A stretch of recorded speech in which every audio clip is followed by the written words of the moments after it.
જય સ્વામિનારાયણ.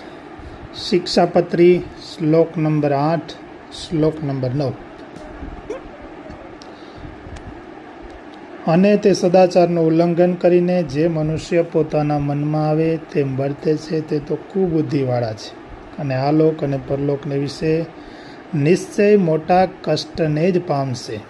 આવી વાત 9મા શ્લોકમાં કરે છે. શ્રીજી મહારાજે શિક્ષાપત્રી લખતા 2 હેતુઓ બતાવેલા છે. જે મનુષ્યો સત્શાસ્ત્રોના પ્રતિપાદન કરેલા સદાચારનું પાલન કરે છે તે મનુષ્યો આલોકમાં અને પરલોકમાં મહાસુખ્યા થાય છે. આ એક હેતુ. અને કુબુદ્ધિવાળા જે મનુષ્યો સત્શાસ્ત્રોમાં કહેલા અહિંસાદિક સદાચારનું ઉલ્લંઘન કરીને ઈચ્છા અનુસાર વર્તન કરે છે તે મનુષ્યો તો આલોકમાં અને પરલોકમાં મહાદુખ્યા થાય છે. આ બીજો હેતુ. શ્રી ભાષ્યકાર સતાનંદ સ્વામી આ 2 શ્લોકની વ્યાખ્યા કરતાં સમજાવે છે કે સુખનું મૂળ ધર્મ કહેલો છે. તેથી ધર્મનું રક્ષણ કરનારા મનુષ્યો આલોકમાં અને પરલોકમાં બ્રહ્માદિકના સુખ કરતાં પણ અધિક મહાસુખ્યા થાય છે. એ હેતુથી આ શિક્ષાપત્રીની અંદર રહેલા ધર્મનું યથાર્થ પાલન કરવું આ પહેલો હેતુ છે. વળી જે પુરુષો સદાચારનું ઉલ્લંઘન કરી અને ઈચ્છા અનુસાર વર્તન કરે છે તે પુરુષો જેનું વર્ણન ન થઈ શકે એવા અવર્ણનીય દુઃખને પામે છે.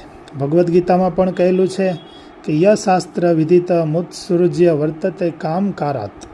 કહેતા જે પુરુષો શાસ્ત્રની મર્યાદાનો તિરસ્કાર કરીને ઈચ્છા અનુસાર આચરણ કરે છે તે પુરુષો આલોકને વિશે કોઈ પણ પ્રકારની સિદ્ધિ અને સુખને પામતા નથી અને મહાદુખ્યા થાય છે, તેમજ પરલોકમાં સારી ગતિને પામતા નથી.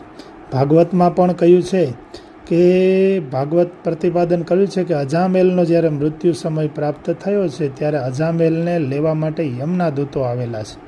એ યમના દૂતોને જોઈને ભય પામેલા અજામેલના પુત્રના યોગે નારાયણના નામનું ઉચ્ચારણ કરેલું છે. તેથી તત્કાળ જ વિષ્ણુના પાર્ષદો હાજર થયા છે. યમના દૂતો અને વિષ્ણુના પાર્ષદોનો સંવાદ થયો છે. તેમાં વિષ્ણુના પાર્ષદો કહે છે કે આ અજામેલે નારાયણનું નામ લીધેલું છે, તેથી આ અજામેલ અમારો છે.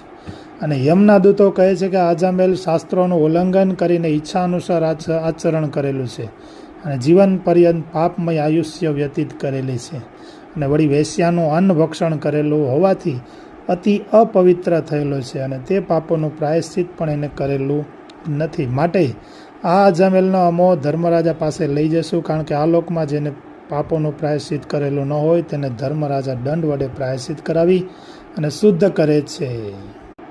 આમ જે શાસ્ત્રોની મર્યાદાનું ઉલ્લંઘન કરીને ઈચ્છા અનુસાર